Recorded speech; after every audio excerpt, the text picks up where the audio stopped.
This is Renelle, and welcome to Quality Hang with Rod Brooks and friends. And here he is now, your host, my main man, Rod Brooks. Thank you very much, Renelle. Indeed, I am Rod Brooks, and you are watching and or listening to Quality Hang. Welcome as always. And I am always joined on this broadcasting adventure by my partner in crime, my friend and yours. He is Marcus Osborne. What up, dog? Yeah, what is up, man? Just checked out OKC in Minnesota, and Minnesota couldn't stop, mainly because they had the brakes beaten off of them. That was a beating in public. Wow. That was an ass kicking. 124-94. And quite frankly, the score lies to you because it really wasn't that close. We'll get into the details of the gentleman's sweep the OKC Thunder just pulled off over the very willing tonight Minnesota Timberwolves. But we always start the show by telling you that we are proudly sponsored by the fine folks at Hop Monk Taverns. 3 locations to choose from: Sonoma, Sebastopol, and in Novato. In all 3 locations, they all do the same awesome things. Great food, great menu across the board, great craft beer selection, or if you like something a little bit harder, something with a little bit more kick, they have a full bar as well. And on top of all of that, live music at all 3 venues. And at all 3 venues, they're big enough to where you get national acts that come in, but with the big part that I love about the live music scene at all 3 of the Hop Monk Taverns in Novato, Sonoma, and Sebastopol is that a lot of local artists perform there as well. So I just think it's a great thing to have in the community, if you will, a place that attracts a lot of talent from around the country, but to where local talent can go and play in front of friends and family. That's one of the things I love about Hop Monk. And if you go there, you will love it as well. So to see the live music schedule for all 3 of the Hop Monk Tavern venues, Sonoma, Sebastopol, and in Novato, make sure you check them out at hopmonk.com. All right, Marcus, let's get into it. Thunder win the Western Conference Finals. They are headed to the NBA Finals. They win 4-1 over the Minnesota Timberwolves. We will get to the Knicks, who are in a chokehold right now at the hands of the Indiana Pacers. Pacers up 3-1 in the East Finals on the strength of their win last night. We were just talking before the show. Marcus jumped on. He had some things to do. And Marcus said, I kind of feel bad because I didn't get a chance to watch the entire game tonight between OKC and Minnesota. And I'm like, brother, I watched it. You didn't miss a damn thing. And so they got worked 124-94, Marcus. The Timberwolves did. And when I say you didn't miss anything, brother, from the jump, the Timberwolves were absolutely checked out. I'm gonna throw this out here to you. How many points you think the Timberwolves scored in the first quarter? In a game that they had to have, in a game where if you go show any fight, you got to show that fight from the jump, from the beginning. How many points do you think the Timberwolves scored? You said 20? They scored 9, brother. 9. Oh, wow. 9 single digits. They scored 9 points. The Timberwolves shot 3 of 20 from the field for a robust 15%, scoring 9 points while giving up 26 to the OKC Thunder. How many of those were threes?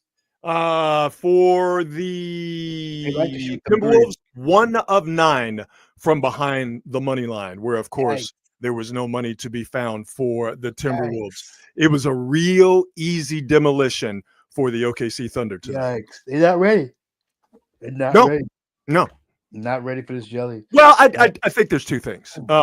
That the Timberwolves need a little bit more seasoning. And you're probably saying to yourself, well, didn't they go to the conference finals last year? They did, but they still need a little bit more seasoning. But I think more to the point, the Oklahoma City Thunder proved in this series, as they've proven all postseason long, and as they've proven all season long, this is the best team in basketball. They have what they need offensively Whether you like it or not, whether you like Shai Gilgeous-Alexander's get down or not, they have what they need offensively in him and the other pieces around. They have size, and they can defend on the perimeter, and enough of the size that I talked about OKC possesses to where defensively they can handle their business in the paint and around the rim. And when they are on point, when they are fully focused, the Oklahoma City Thunder absolutely choke you out defensively, and they will score on you in a variety of ways. And they have one guy who can slow the game down to his own pace and get anything he wants, whether you like it or not, and Shai Gilgeous-Alexander and guys who fall in line around him. I'm not comparing these OK City Thunder to the Warrior Glory years, but they do have they're good offensively, but they're just not talked about enough defensively, and I think they're a better defensive team than they're an offensive team. And when the Warriors were really cooking, as great as they were offensively, and they were great, their defense was just as lethal, if not more, in certain situations. And I think the Oklahoma City Thunder possess a little bit of those traits. Yeah, you got to have defense to win the game. People can downplay it. You, based on how good your offense is, it doesn't have to be an amazing defense, but you got to be able to get stops. Yeah. And based on what I saw this year, I probably saw about 20 games with OKC, and they definitely have a very specific formula, and it's smart because their formula is to take away the three, and because that's really the basis for every NBA offense at this point. Particularly the Timberwolves. That's exactly it. Everybody's offense is based on the three. The teams that I've seen do well against OKC are the teams that have great inside post play, or a team like a Steph Curry who's constantly on the move, kind of screwing up your defense so those guys on the perimeter can't get set. Because I sat and watched, like, well, why is it that Denver had success against OKC this year? Why did the Warriors have success against them this year? Why did some of these teams have success? And it's been the teams that had really strong post play, or somebody went crazy on the perimeter. And Steph and them were in the plus against OKC. And I think it's because both those teams have the only way you can beat this team with his athleticism. The athleticism is off the hook. But you got this guy with size and strength and vision like Joker. I mean, who knows how that game turns out, how that series turns out, if that's actually a completely healthy Denver team. But this squad, you can't shoot over them. Because of the size that they possess. They have a bunch of 6'8", 6'9" dudes that are interchangeable. They switch, they get out, they help, and then they recover. So that's the thing about helping. It's not necessarily the help that gets you in trouble. It's your inability to recover because you don't have the athleticism. You don't have the youth to do that. OKC, they got it. They got dudes who are just they're pterodactyls out there in the perimeter. And so they can guard you one-on-one. But if they have to come help, they do it. They do it intelligently, and then they get back, they recover quickly. So everything you just said, Marcus, is 100% right. I mean, listen, the Oklahoma City Thunder were clearly, I mean, we saw it, were clearly a better team than the Minnesota Timberwolves. So that's the first thing in terms of what happened in these Western Conference Finals. The second thing, though, and it goes to what you were saying about the Timberwolves need a little bit more seasoning, even though now this is their second deep playoff run in as many years. And I just want to put it one person because, hey, man, this is just the way it is. When you get to this time of year, Anthony Edwards is a fantastic player. Fantastic player who's only going to get better. But that's the thing. He has to get better. And he has. And to Anthony Edwards' credit, and this is why you could very easily project that he's going to be okay, is that great players know that they have to work on their game last summer. And his little European trip he took with Steph and the rest of the U.S. Olympic team, he got better being around them, but also he got better as a three-point shooter, which is great. But I think that focus Anthony Edwards this year or this past summer on being a better three-point shooter, it came back to hurt him in this series. And it came back to hurt him particularly in Game 4, to where OKC sold out completely defensively. They were like, we ain't going to let Ant get nothing. Julius Randle as well, but we're focusing on Anthony Edwards here. We ain't going to let Anthony Edwards get nothing. If the other dudes get something from Minnesota, which they did, we're fine. But their two best players, particularly Anthony Edwards, OKC was like, we stop at that nonsense. And they did. And we saw Edwards, even in games that they won or series that Minnesota won, he was way too reliant on the three. And then eventually in the second half of the fourth quarter, he's like, all right, I'm going to start going to the hole. That reliance on the three. And he's like, well, I'm making them, so I'm going to keep shooting them. And if I'm not making them, I'm going to keep shooting them. That ain't necessarily the way to get down, because the three-point shooting is important and he got better at it. But what he didn't do is figure out a way to, when that three-point shooting is not there, or the team you're playing, like OKC did in game 4, stops you from getting those shots off, where else you going to go? Or you can't go to the hole. Well, you know where you can go? Down in the block, down in the post, down in the paint. And he doesn't have a post game. A lot of guys don't have a post game. But if you're going to be a great, and if the defense you're playing has a defense for you and you have no counter, then you made yourself easy to guard. And Anthony Edwards is too good of a player. As great as OKC's defense has proven to be this year, he's too good of a player to be as easily guarded as he was by OKC in this series, particularly in the last game. Today, you can't even talk about it because it was complete and total Minnesota no-show. I think we lost your mic there, Marcus. We're going to get you back online here in just a second. But for Anthony Edwards tonight, again, not putting everything on him. He shot 7 of 18, Anthony Edwards did, from the field tonight.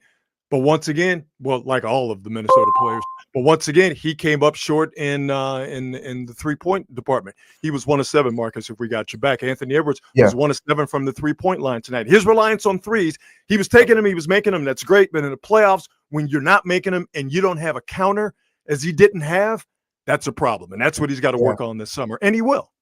Yeah. I was trying to say everything you said about him on point. You got to develop that game. You've got to completely develop that game. He is actually the epitome of one of the things that a lot of players in the game have complained about is when you're not hitting that three, stop it. Because only one person can go ahead and keep on putting them up, and that's Steph. And the thing is that there's no recourse when you keep shooting them and you're not making them. There's no coach out there who's going to tell these guys, like Anthony Edwards, hey, man, stop shooting them. They just don't tell them that. They either don't say anything or they encourage it, saying eventually it's going to fall for you. Well, that's a dangerous game to play. Exactly. Yeah. You're not that guy. No. You shouldn't be doing that. And you already know you have the skill to get to the basket. So, okay, maybe you don't have a deep post game, but you've got to make people pay when they're trying to guard you. And if they're shutting down that three-point shot, they've got to pay with fouls and with points in the paint. And you didn't do that. You didn't take over. I guess that's the entire point. You're the dude. You've got to take over. Well, you know what he did, Edwards, and where I was somewhat disappointed in the way he played in game 4 was that he was okay to a certain extent with not being the guy and allowing OKC to take him out of the offensive flow. Now, again, to the Timberwolves' credit, because OKC sold out, there's no Edwards and no Randall's going to hurt us in game 4. Everybody else did their job. So it was smart, and I give Edwards a lot of credit to where he wasn't like, no, I got to get mine. It wasn't working for him because of what OKC was doing defensively. So he wasn't trying to get in the way of the other Timberwolves players who were eating because of the attention being paid to Randall and Anthony Edwards. But again, if you're going to be a great, and I think he's going to be a great because he's already a very, very good right now. If you don't be a great, you cannot allow opposing teams to dictate what you do offensively. You can't. Now that's a very difficult step to climb. It is because that's a step to greatness. You dig what I'm saying? That's where Akeem Olajuwon figured out if they throw in a double team at me, I got to know where it's coming from. I got to know who's coming, so I can already be 1 or 2 steps ahead to get that ball out even before that double team is coming. If you're Steph, okay, they're being very physical with me. A lot of guys are watching me. Then I have to be the perpetual motion machine. Michael Jordan, okay? Yes. All right, I can go to the basket. I can get what I want. But if I develop this deadly post game and this fadeaway, I am absolutely untouchable. Now, is it unfair that I am using 3 of the greatest players of all time as an example to talk about Anthony Edwards? Maybe, but you can see how good this kid is. Yeah. And if he wants to take that step to be one of the greats, he has to make himself unguardable. And to make yourself unguardable, you got to be unguardable from the half-court line all the way to the hoop and everywhere in between. And if a team like OKC throws a defense or defenders at you that gets you into tough shots, then you need to be well-versed enough into taking and making those tough shots to where they no longer become tough shots. Does that make sense?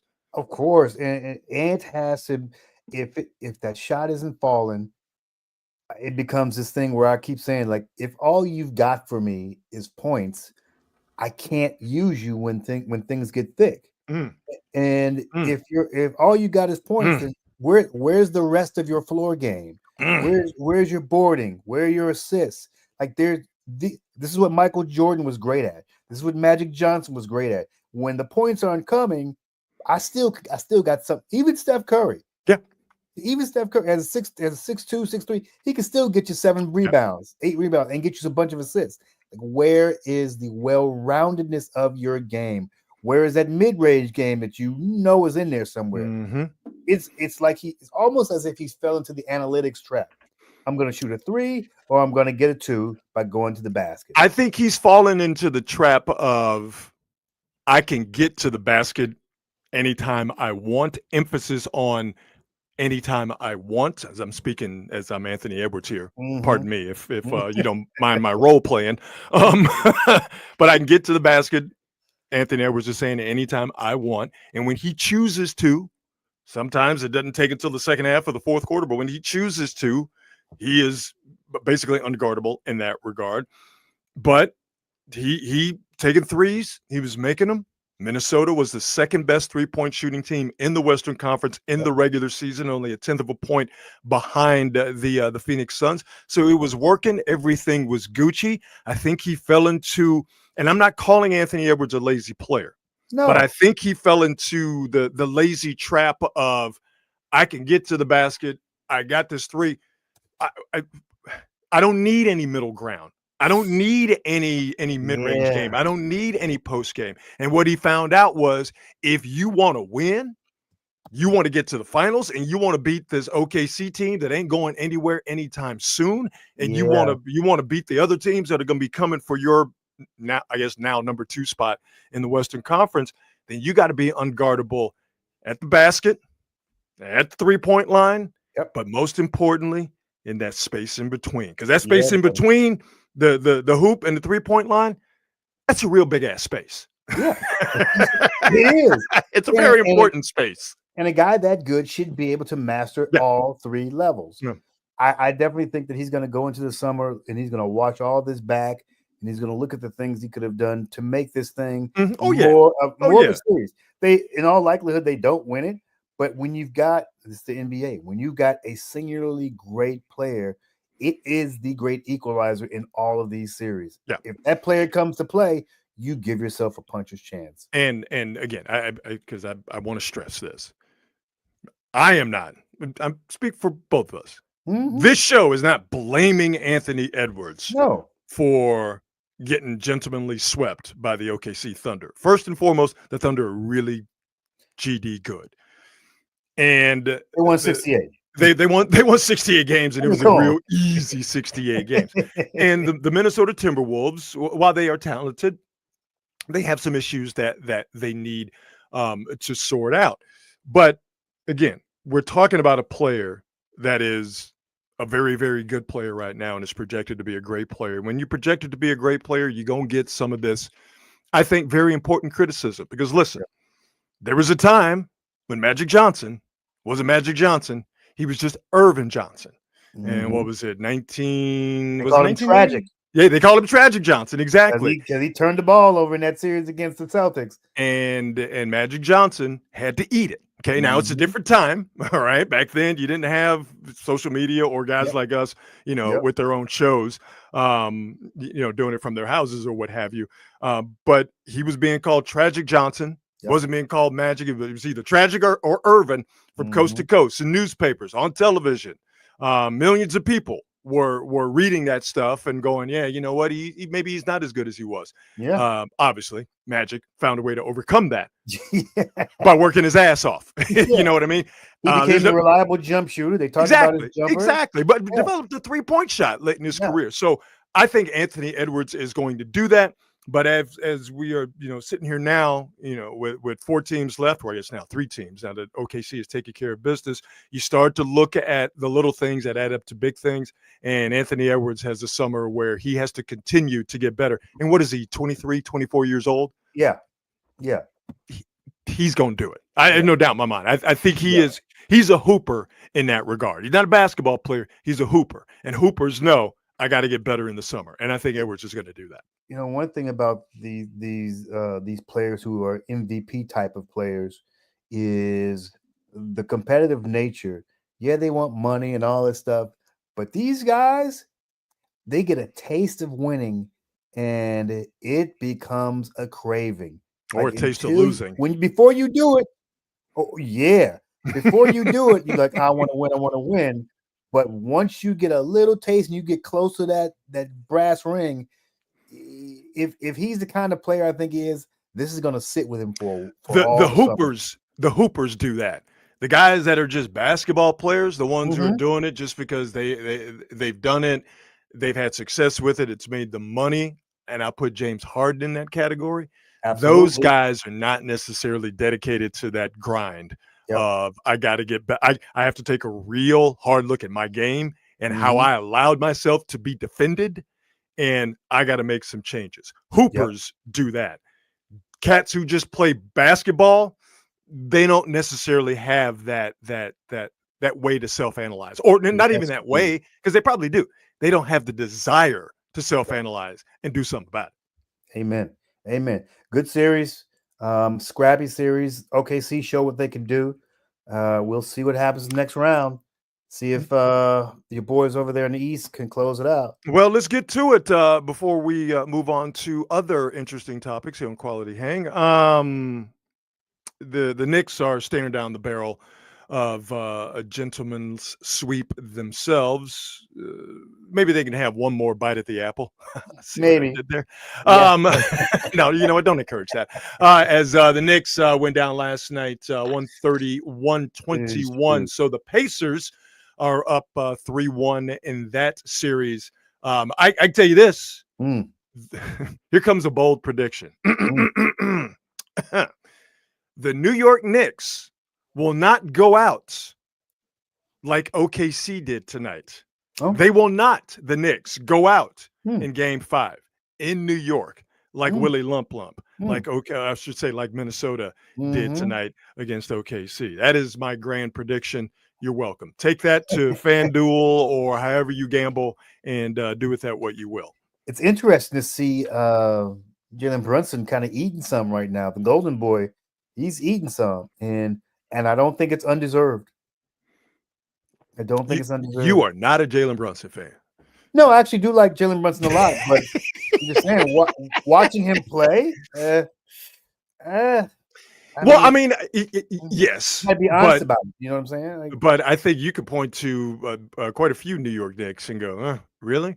Because I think you can throw Karl Anthony Towns in there too. But I think more than anything, similarly to the Western Conference Finals, even though I think the Knicks are going to win tomorrow night. They're damn sure going to put up a fight.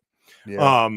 But the thing is that you're looking at an Indiana Pacers team, just like OKC was against Minnesota.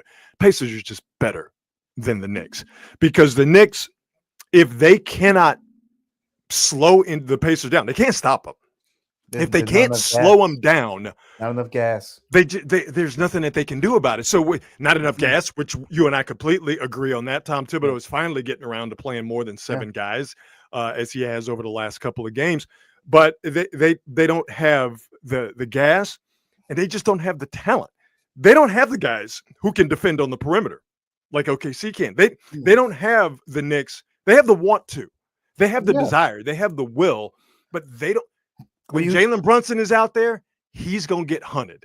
You know what I mean? And they don't have the other defenders around him and behind him to either cover up for his mistakes or to supplement whatever it is that they're trying to do. They get by on will, they get by on grit, and I think that is to be respected and admired. But once you get to this time of year, as Minnesota just found out today, grit and will and desire only takes you so far. If you ain't got the talent, if you ain't got the dudes, particularly defensively, going up against a team like the Pacers, you're going to get throttled. And the Knicks have found a way, even though they are at a talent deficit, particularly defensively, they found a way in these games, for the most part, to be competitive, to not get blown out, again, for the most part. But ultimately, that rubber band eventually snaps because the Pacers just keep putting more and more stress on them because offensively, the Pacers have a lot of dudes who could get out and run and do a lot of different things. Well, I mean, with Halliburton, who is honestly – he and SGA are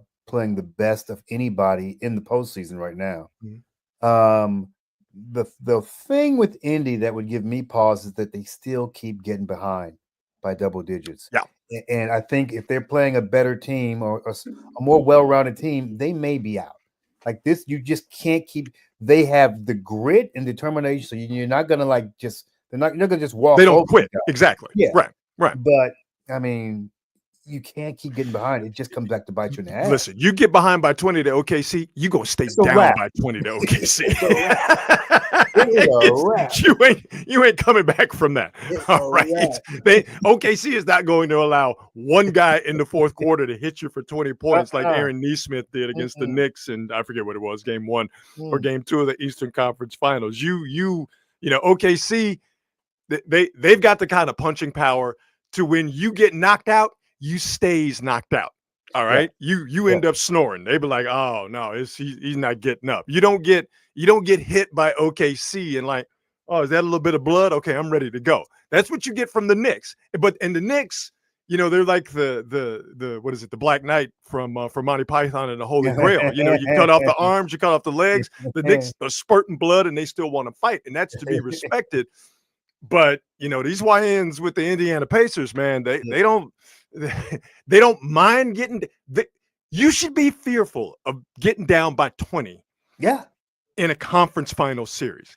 And while the Pacers know it's not optimal, that doesn't bother them. And that is a classic case of young enough to not know any better. Yeah. Yes. It's wild. Yes. God, to be young and talented. I'm happy being old and talented, but to be young and talented where you're literally good and dumb. Yeah, the checks are bigger when you're young and talented. Oh my God, man, I miss that. I miss being good and stupid. You know, now I'm just good and stupid, but I miss being good and stupid. You know, good for them. I dare we make any predictions? I mean, I've already said I think the Knicks are going to win.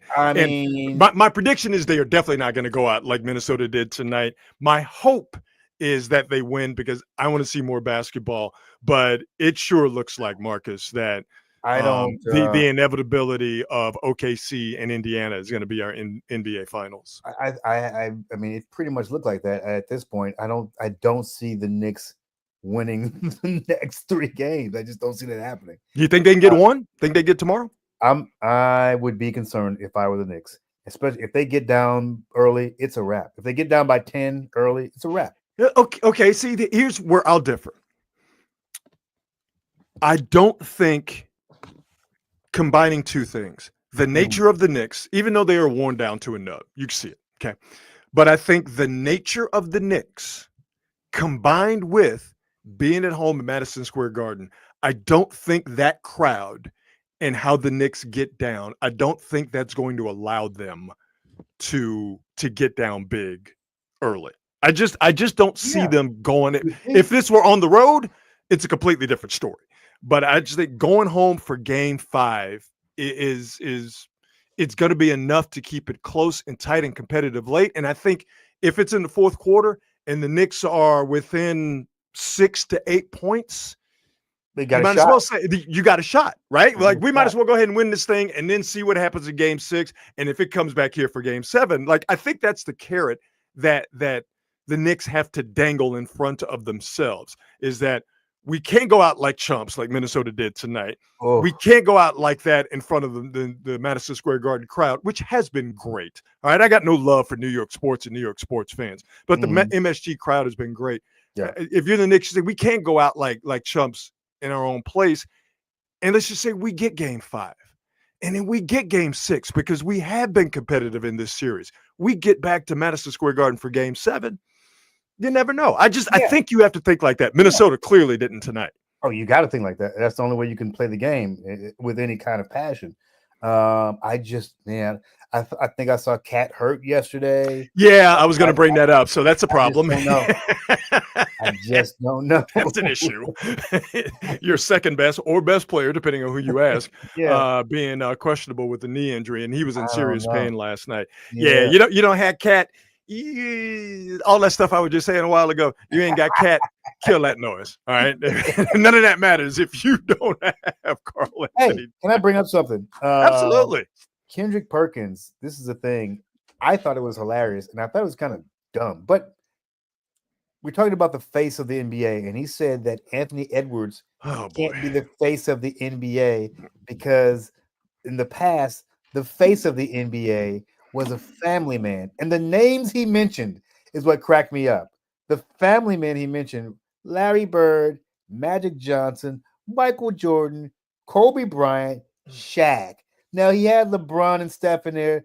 Yeah, I could classify those two guys as family men. But them other dudes, them wasn't no family dudes. What are you talking about? Man, some people just be talking, dog. And he one of them folks that just be talking. By the way, Kendrick Perkins apologized publicly and privately to Anthony Edwards for saying just dumb shit. And I'm glad you brought that up because I want to talk about and deconstruct some lame NBA arguments. And that this face of the franchise stuff is one of the lame NBA arguments that we're going to get into. Face of the franchise. Okay. First off, face of the league. Face of the league. Face of the league. Thank you. First off, it's just it's weapons grade stupid. Yeah. Okay, let's start there. All right. It's weapons grade stupid. It's completely and totally arbitrary. Okay. There's no criteria. There's no no one is given the face of the league. Right. It's completely arbitrary. It can the face of the league can be whoever doing whatever. Whatever you like. Face of the league, somebody could say it's Nikola Jokic. People would say it's Steph Curry, LeBron James, Jason Tatum. You say Stephen A. Smith. You could say the face of the NBA is anybody.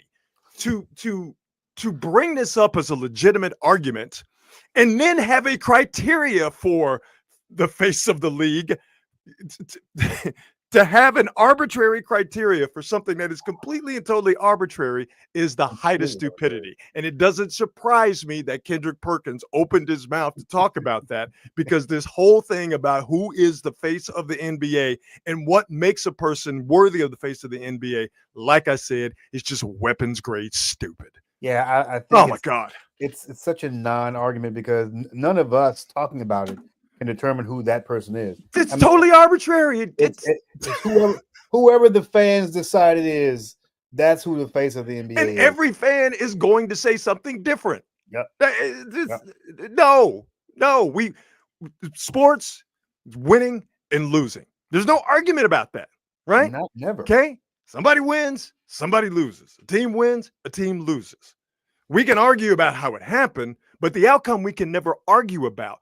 Why do we insist, particularly if not exclusively in NBA conversations, why do we insist on having debates about things that are completely and totally arbitrary? Like who's the greatest of all time or who's the face of the NBA? It's nonsense. It is so weird that the NBA is almost the exclusive territory of this type of stuff.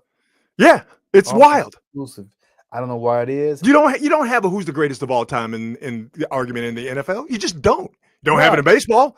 You never have it. We all know who it is in hockey, which is why you don't have that conversation, because Wayne Gretzky existed in hockey and still, of course, exists now.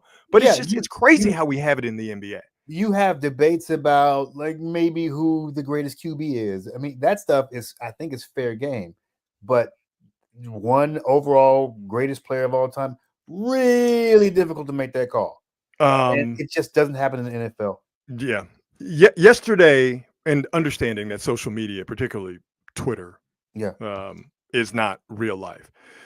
But yesterday, with some of these lame NBA arguments, one of them being face of the league and what makes the face of the league and why Anthony Edwards can't be the face of the league. Jesus Christ, Kendrick Perkins.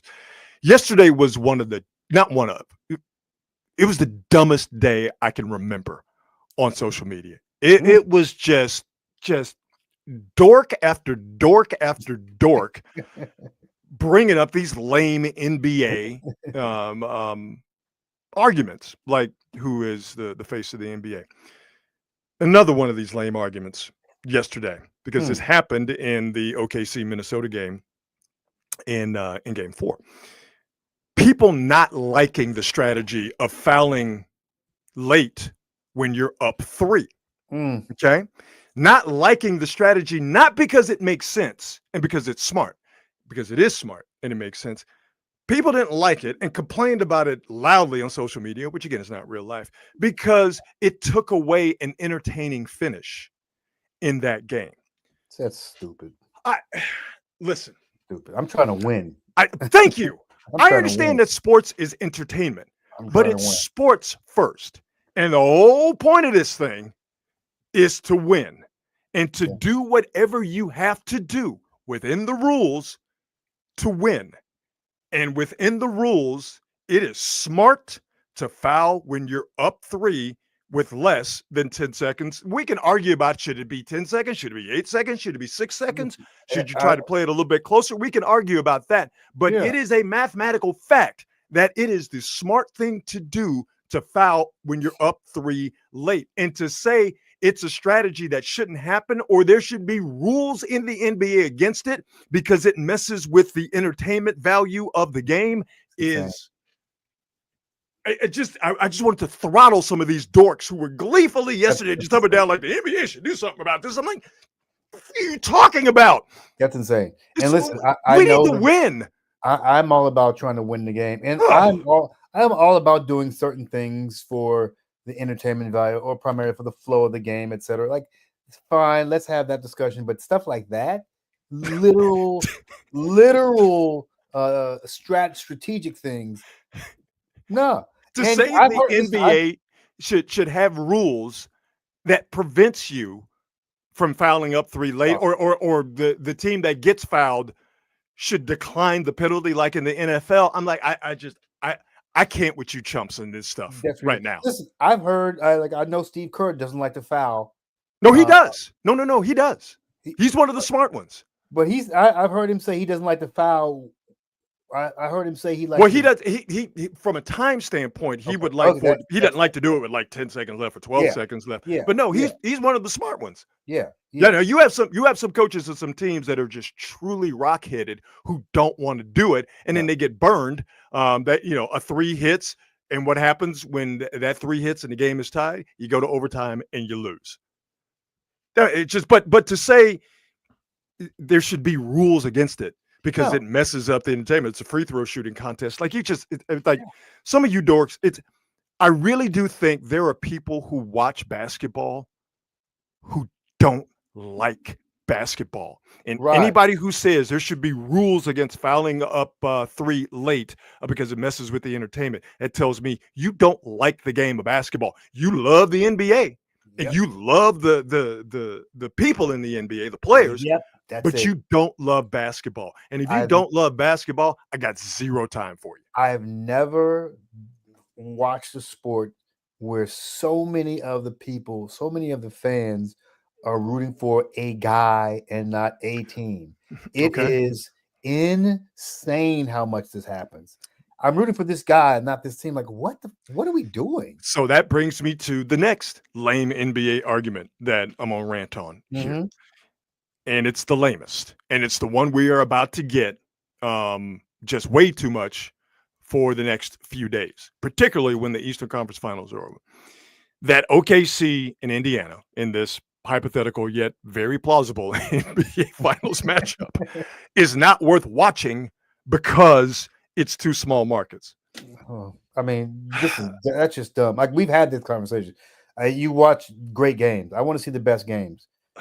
Anybody wants to see the best games. Now, I'm not the NBA. I don't have a dog in the monetary hunt for the NBA, so I don't really care which market it is, because that doesn't affect me. I just want to see the best games and the best players go out. Well, and that doesn't affect the NBA either, because they already have their television money. They already got the money from NBC. They already got the money from Amazon. They already got the money from ESPN. Those contracts are set until the middle, if not beyond the middle of next decade. All right. So it doesn't matter to the NBA. And it shouldn't matter to people who actually love basketball, which is my point. But let's be clear, though. It does matter in the way that you can set the prices for your ads. The knowing. Well, that's the network's problem. The NBA's already got their money. That's what I'm saying. So for ABC, all right, it might be an issue. They probably already sold that inventory out anyway on the come. But that's I'm not talking about the networks. I'm talking about the NBA. That's ABC and Disney's problem. That's Mickey's problem. Okay. This is going to be upcoming. This is going to be Comcast's problem with NBC, and Jeff Bezos's problem. When he and his wife are getting plastic surgery. That ain't the NBA's problem. The NBA doesn't have a problem in that regard, because again, if you love basketball, and there's enough of us who do love basketball, Indiana and OKC, you down with it. You looking for it. Best defense, best offense. Line it up. Let's get it. Yep. All right. Ball up top. If you are just like, oh, I just like it for entertainment, then you have to suck on the teat of, well, it's got to be, the Lakers got to be in it, or LeBron's got to be in it, or it's got to be a big market. Listen, market size doesn't matter in the NBA. And here's why. Because it's a national game and it's a global game. And to a fault, because it is a national and a global game, people do just watch for players. They don't watch for teams. Major League Baseball relies on market size in their playoffs, which is why you had Texas and Arizona in the World Series and nobody watched it. But you had the Yankees and the Dodgers in the World Series last year, two teams that are universally loved across this country, with the exception of Southern California and the tri-state area. But people watched it because it was the Yankees and the Dodgers. Baseball is a regional sport. And because baseball is a regional sport, market size in the postseason, in the championship round, in the World Series matters. With the NBA being a national sport and a global sport, and a sport where more and more people, to a fault, watch the league just for certain players, market size don't matter. Stop it with this. Well, because it's OKC and Indiana, it's two small market teams, it's going to be small market basketball. Anybody who says that, they don't love basketball. And those are people you shouldn't be having basketball conversations with. Yeah, absolutely. These are going to be great games. And I would even say, no matter what the combinations ended up being, this is going to be a great finals regardless. Because these four teams, the matchups are just good all the way around. Yeah. Once we get the official finals matchup, and again, more likely it's going to be Pacers, OKC. We'll get into predictions or whatever. But hey, man, Shai Gilgeous-Alexander, Tyrese Halliburton, a really good Indiana Pacers team against a really good OKC team. And like I said, OKC's defense, their offense no slouch. Defensively, they get after that ass. Yes, indeed. Indiana's offense, up and down, free flowing. Dudes who can make buckets. Halliburton obviously is a star. Nesmith is a stud. Pascal Siakam is a stud and has been for a long time. Just two young, fun teams. And if because they're from Indiana and Oklahoma City, if that's a problem for you, that's a you problem, dog. Indeed. Couple things here before we move on.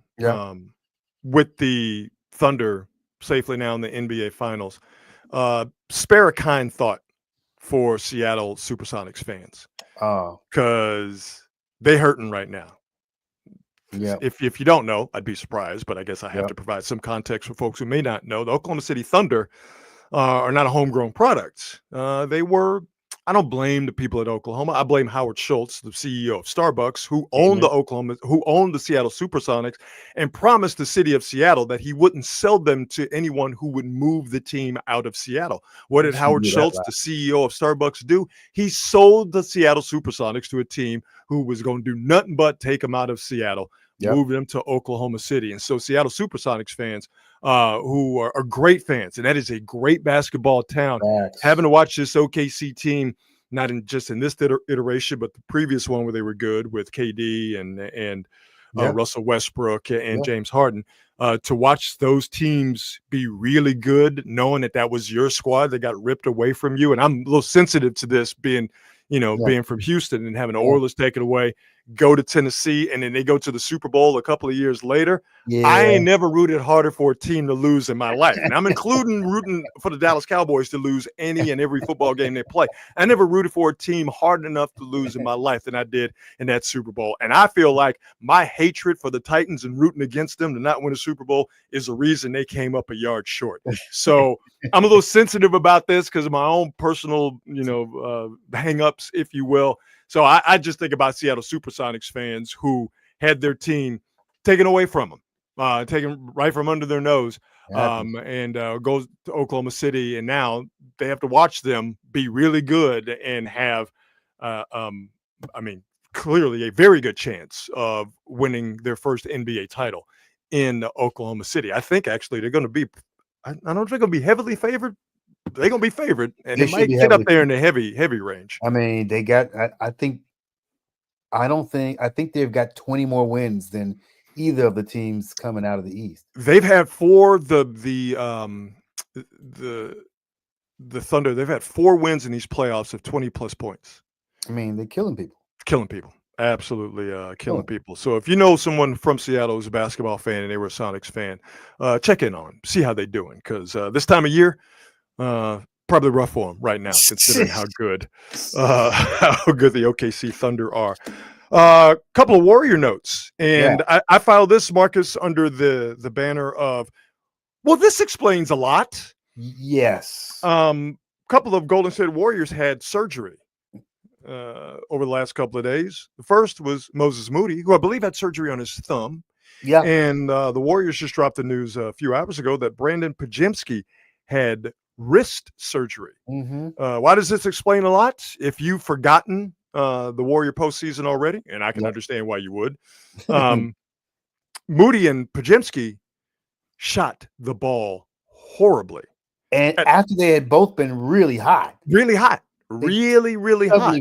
Fell off. So that does explain a lot. So I think, having surgery on the thing that you need the most to shoot, your hand and your wrist, for Podziemski and Moses Moody, like I said, I think that explains a lot.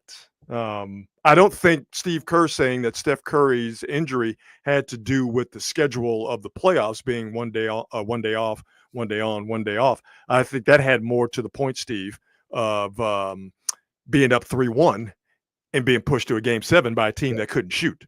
Yeah. I don't know if the schedule had anything to do with that, dog. Just saying.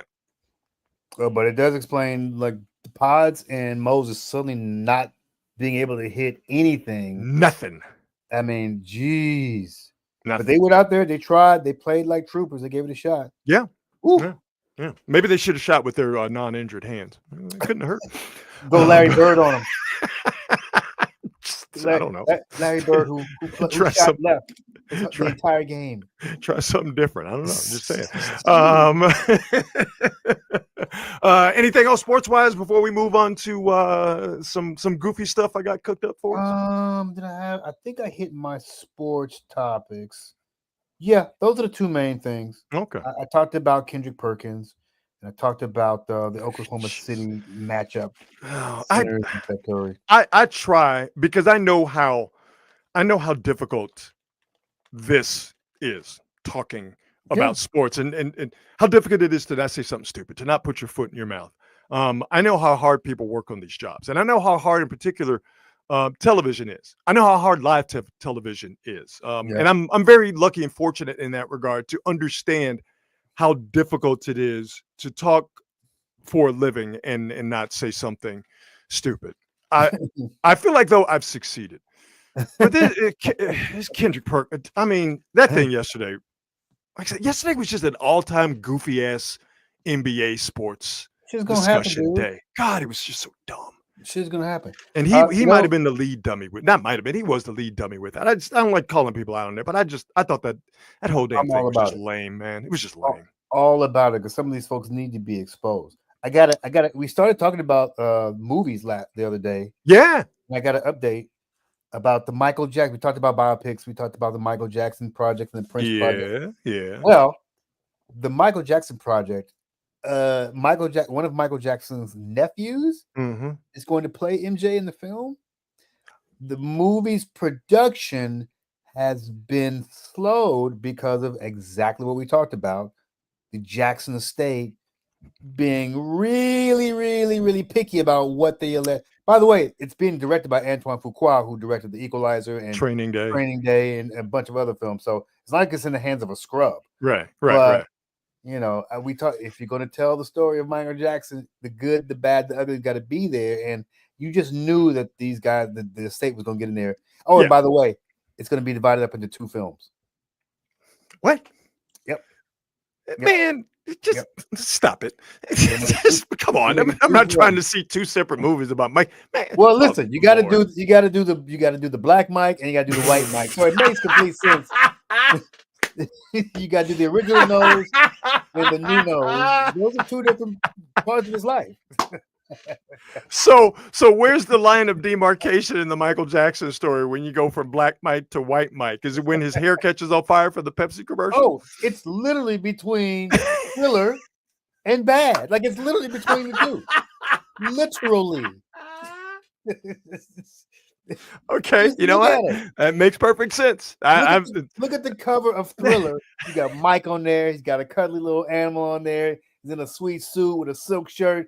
And then on Bad, he's got all leather. He's white. He's literally a completely different person. Completely different. And I remember looking at the back. I was like, is that dog? You a fool? Mike? Is that Mike? That's a woman who looks like Michael. That's a racially ambiguous woman who looks like Michael Jackson. I'm sorry, are you telling me that is Michael Jackson? Whoa, hey. I like the Michael with the big old Negro nose. That's my Mike. Man, you crazy. That's my MJ. Is it going to be like Tom Hanks in Castaway, where like they filmed the beginning of and the end of the movie when he looked like a regular person, but then they had to stop production for 6 months while he starved himself to look like someone who had been stuck on a deserted island for however long he was on it? Like, is that like they have to, or are they gonna have to get 2 different people? Like, so Mike's nephew can't play Black Mike. Can't play both. Can't nobody play Black Mike. Like that mold has been broken. It's a wrap. It's over. Because if you do, it legitimately could be construed as blackface. Right? No, we can't have any of that. No, we can't have that. We can't have that. I just want to give you that update. So the movie's moving, and I'm glad you did. It's moving forward. Going to be split into 2 films. Antoine Fuqua is directing. The pushback delay is the Jackson family estate is like, we're not trying to hear that. Well, these estates, Prince's estate, Jimi Hendrix's estate, other estates too. Elvis, they don't mess around. These estates of these deceased entertainers, they don't want you messing with their money because you can't make any more money with Michael Jackson ain't gonna come out with no new album. All right, he's not gonna go on tour. So that dead celebrity, that dead entertainer's legacy is the moneymaker. And these estates run by family, some not run by family, but people whose their interests, whether it's family or not, aligns up with, we got to keep this money coming in. Yep. If the estate feels like the entertainer's legacy is at risk and that could put the money at risk, they gonna shut it down. No ifs, ands, or buts, because you can't recover from it. Nope. You know what I mean? Nope, you can't.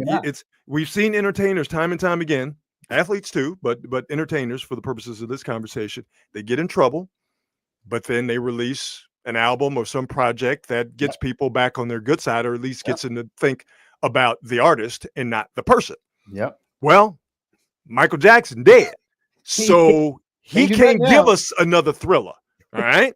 So if all of a sudden the dirty stuff about Jackson comes out, that hampers the estate's ability to keep making money off of someone who's not making any more entertainment product. Yep. It's a cold game out there, dog. Cold. Ain't nothing new.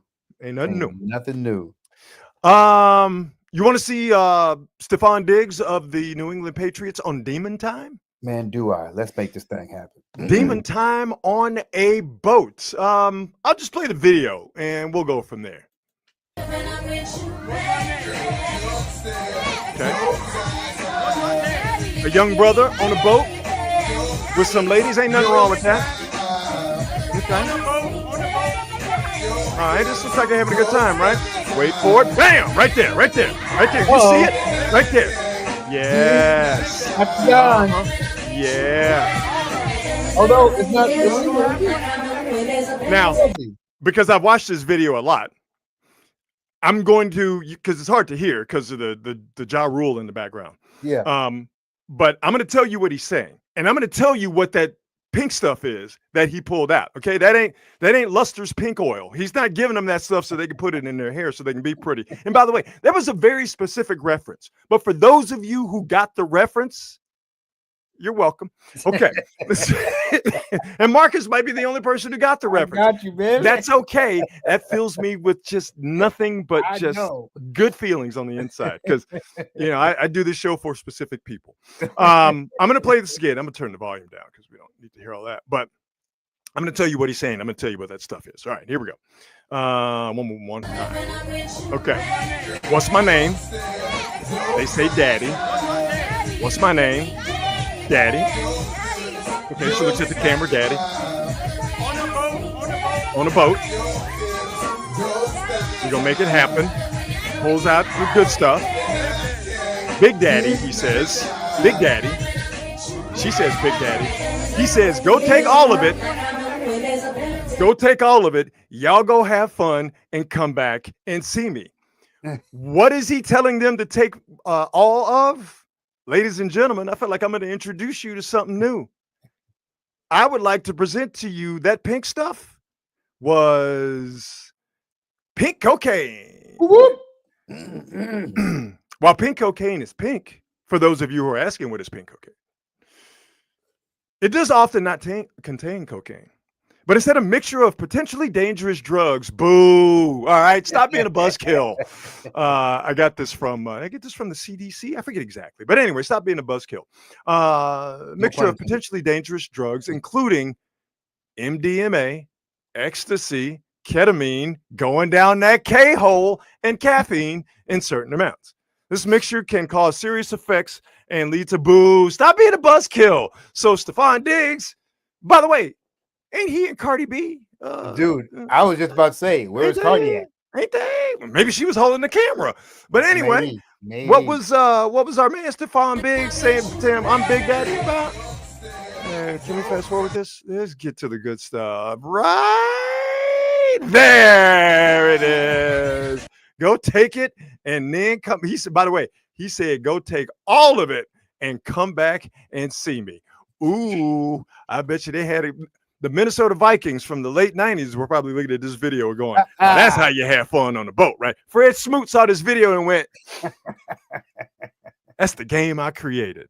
By the way, the New England Patriots say they are aware of the video and will have discussions with Stephon Diggs when he comes to mandatory minicamp. How can you be this dumb? I mean, it's just so dumb. It's to be young. We talked about it with the Pacers. Exactly. To be good and dumb.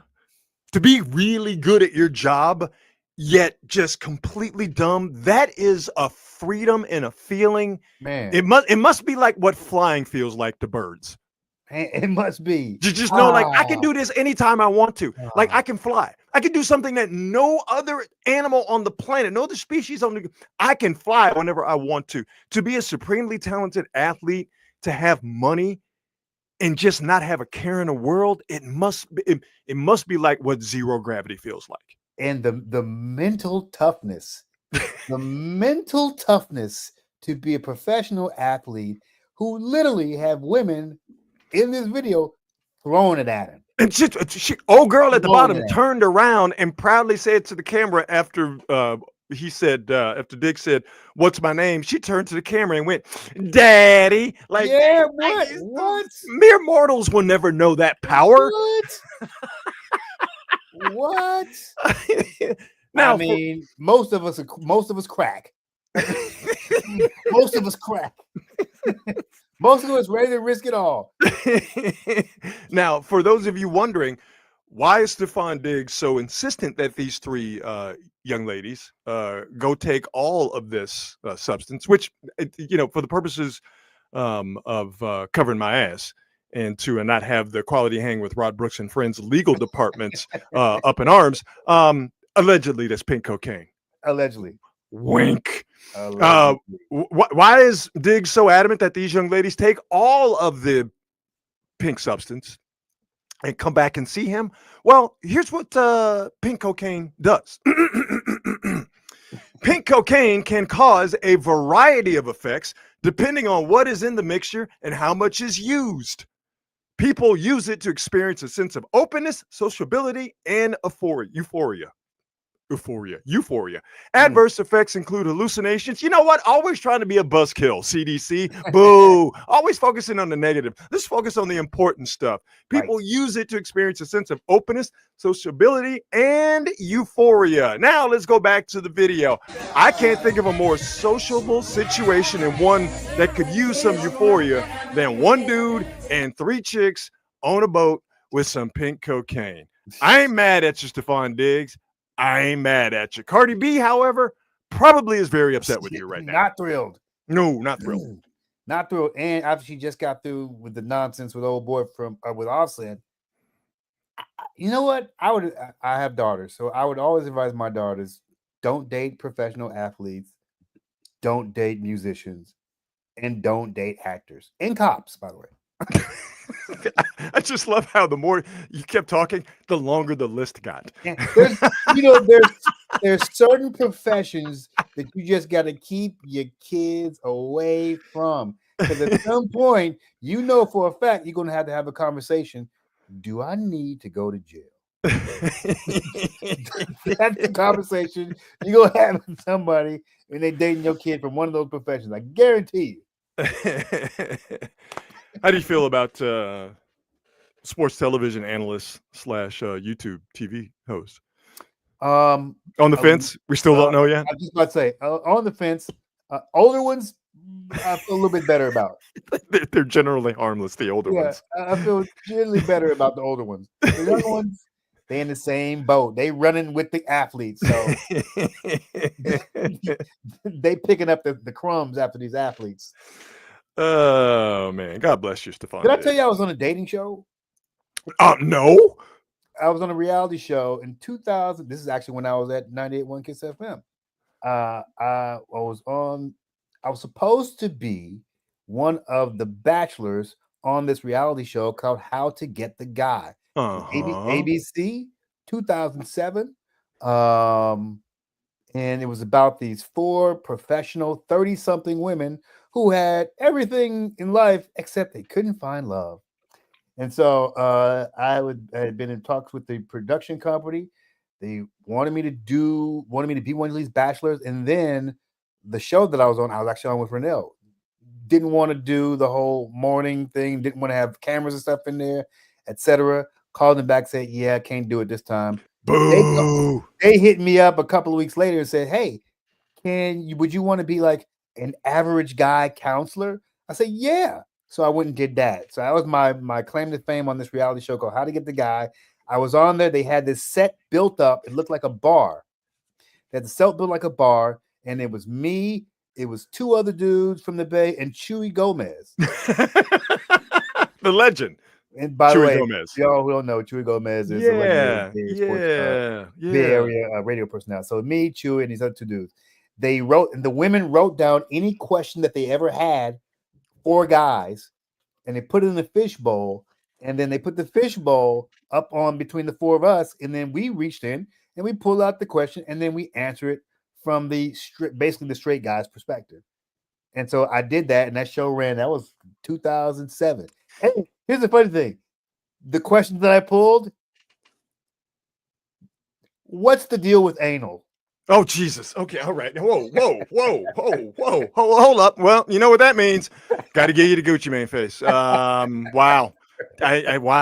Wow. That was the first question out the bowl. Whoa. And you know what? When you get that question, this is the exact face you make. Right here. You make the Gucci Mane face. Wow. I did not see that coming.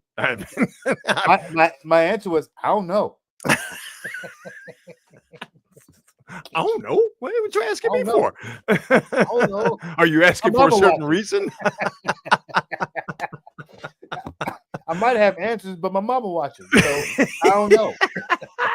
I'm not gonna say it right now, man. You could have been like Flavor Flav on Flavor of Love. That could have been a whole completely different, career and life trajectory. Oh my God! Well, you know what? It actually did turn into a thing because I went and took that and I made that a bit on the show. Mm-hmm. And it was the straight male friend bit. I took that on the show, and then that became this blog I did, became a website, which became an internet show, turned it into a podcast. That became a nationally syndicated weekend show. And then we got picked up by SiriusXM for a couple of years. So we did the Straight Male Friend show for a few years where it was about love, sex, dating, and relationships. Yeah. And we talked pop culture, but it was me. It was this dude, Maddie, who was over at Alice. Yeah. And then Maddie left, and then we transitioned in a couple of other people. But that was a fun few years, man. That was a fun few years. The first decade of the 2000s was such a wild, interesting, because the like reality TV was really getting going. The internet was really getting going. We didn't know what was on the horizon, but it seemed like every month there was something new from a technology standpoint, from an entertainment standpoint. The old entertainment and information peddlers, radio, newspapers, magazines, they were still robust, but the infrastructure and the ground beneath them was crumbling. It was just such a wild time to where it seemed like there was something every day. You had whiplash. You know what I mean? It was just whoa. It's just always something every single day. Yeah, it's crazy. Technology changed our industry so fast. Yeah. So I think about all those dudes who lost jobs at newspapers. I know you probably did. I read probably 5 or 6 newspapers every day. Oh my God! I mean, back in the day, you read the Chronicle. I would read the Chronicle cover to cover, all those sections. You would read the Chronicle cover to cover, Mercury News Sports, Contra Costa Times Sports, Oakland Trib Sports, and USA Today, right? Yeah. So those were, and you would read USA Today, cover to cover, all of the sections, because that's how you got the national news. So I would spend the majority of my time reading newspapers. Exactly. Facts. And it was just something you did, and all of a sudden, you stopped doing that. Yeah, because it was gone. The only reason I use newspapers now to start a fire. Everything. It's crazy. It's facts. It's crazy. Like all of a sudden, and you have to search for one to actually do that now. They don't come to your house anymore. It's crazy. No, it's crazy. Boy, that's another non-existent job. Yeah. Best thing I heard today, if I can cheat a little bit, because it's the best thing I heard today. It's the best thing I saw today. But as we always end the show with this, I'm going to fudge it a little bit. I'm just going to play you the video. Yes. And I'm going to adjust the volume here not to blow people's ears out. I'm just going to play you the video, and you will see how and hear how great it is just from the beginning. All right, here we go. That's the great Johnny Gill singing Luther Vandross's Never Too Much. Who's that man right there? It's the great Jeffrey Osborne. Yo, they're at a function or an unction. That's Anthony Anderson. And look at Jeffrey Osborne. Just like, I'll just wait. Wait a minute. That's not Jazzy Faye. That is Jazzy Faye. Is it? Look at the great Jeffrey Osborne. Like, y'all know I'm the best singer out here. Yeah, that's Jazzy Faye. Oh yeah, that was the Memorial Day party I had, and I have never been more jealous of a party in my entire life because there is nothing but dope ass people at that party. Just Johnny Gill, one of the greatest vocalists, R&B vocalists of all time, just gets up singing. Luther Vandross' staple, Never Too Much, and then Jeffrey Osborne is like, oh yeah, young fella, well let me go ahead and get some of this. I'm play it again because Johnny doing his thing, and wait, Jeff gonna walk in like, okay, yeah, give me the mic, son. Yeah, give me the mic, Johnny. Give me the mic, Johnny. Give me the mic, Johnny. I love it. Johnny Gill holding some rosé. Oh, it's beautiful. They always got one person that's yelling. I don't know who that cat is over there on the right. But Jeffrey just waiting his turn. Get him, Jeffrey. Oh, I love it. Beautiful. Beautiful. That's the best thing I've heard and seen on this day. That was awesome, man. Top that. No, it's so good. It's so there's other videos too. Shanice was there. So many other people were there. So Marcus, apparently Atlanta, right? But well, I mean, that's Jazzy. I mean, that's considering who was there, that's a really good guess, Marcus. Atlanta. So I'm gonna go ahead and let you ride on that one. It did, though, to a certain extent, make me sad because clearly, I am not famous enough to get invited to cool shit like that. So I got to reconsider my choices. We got to make sure folks get and subscribe to this podcast, the YouTube channel. Like, subscribe, share on YouTube. Tell your friends, tell people you don't like. I don't give a damn. Follow the show on Twitter or X, whatever you want to call it. Quality Hang with Rod Brooks and Friends. Follow me, follow Marcus on the socials, as you can see there. Follow the show on Instagram and Facebook, Quality Hang with Rod Brooks and Friends. So do all of that as we try to grow this bad boy. But we're gonna keep on keeping on every Monday, Wednesday, and Friday at 8 o'clock. That is a fact. We need people to listen to what you're saying here, because I need this show to get big enough where I can be famous enough to be invited onto the Hot Ones. It's a big old YouTube show where they have the wings, and they get the wings, and you get these escalating levels of heat on the wings, and they interview you. Which, by the way, I would crush that show. Okay, I ain't no chump. You can't make it hot enough for me. I'm ready to go. I silently judge certain folks who get on that show, and then it's too hot. I'm like, really, brother, really? You can't handle some hot sauce? Really? Killed it. Halle Berry killed it, and I'm like, because she's Halle Berry. I knew it. I knew you were the one. She almost spit up water. She didn't flinch. Okay, so folks, listen, if you don't mind helping us out, we want to get this thing big enough to where Marcus could get invited to do Hot Ones, and I want to get this thing big enough to where I can get invited to the next cool function that Johnny Gill and Jeffrey Osborne and all those people have, so I can be drinking some rosé, wearing a nice linen suit, singing some Luther Vandross. I like wine. I like to sing. I like pig's feet. So, I mean, listen, just help out a couple of brothers who just want to, step up in certain social and entertainment circles. Huh? Or Can you do that for us? We'll have to follow up for Jonathan next time around, Rod. Yeah, Jonathan said, we asked to, to follow us on all the socials and on. He said, okay, fine, he will. So, hey, we appreciate that. And he wants to talk about our favorite pizza joints and all that kind of stuff. Yeah, we'll do that. But okay, everyone's invited. I like hog maws. No, we don't know. We don't go that far. Okay. What we have done here, Marcus and myself, is that we have reached a certain status to where we ain't got to eat pig's feet and hog maws and chitlins no more. Okay, we had to do that back when we didn't have choices and say in what we ate and who fed us. All right, but now while we are not necessarily the Jeffersons, while beans are still burning on the grill from time to time, we ain't eating no hog maws and we ain't eating no chitlins. Thank you, Jonathan. The next show is my favorite slave food.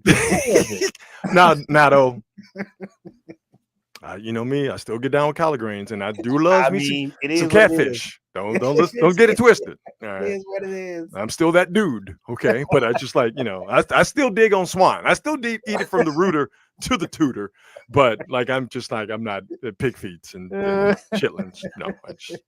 No. All right, we've done enough damage on Beyonce's internet.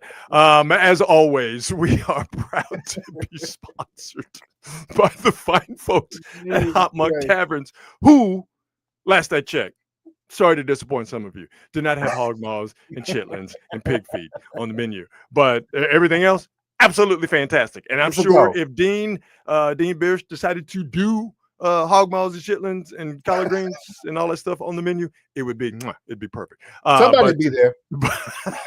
But a great diverse menu, great craft beer selection, and also a very diverse array of folks who come and play at all three of the venues. Artists from around the country, and more to the point, local artists play at Hop Monk venues in Sebastopol, Sonoma, and in Novato. And to me, that's what makes it very special, is that it has a very local flavor. So if you're around any of those locations, stop by, have a bite to eat, see a great show, and see what they have coming up at Hop Monk for all three locations in terms of live entertainment. Go to their websites very easily, hopmonk.com. All right, Marcus, that was a fun one per usual, man. We did the damn thing, brother. Yes, sir. How about we do it again as we always do on Friday at 8 o'clock? You down?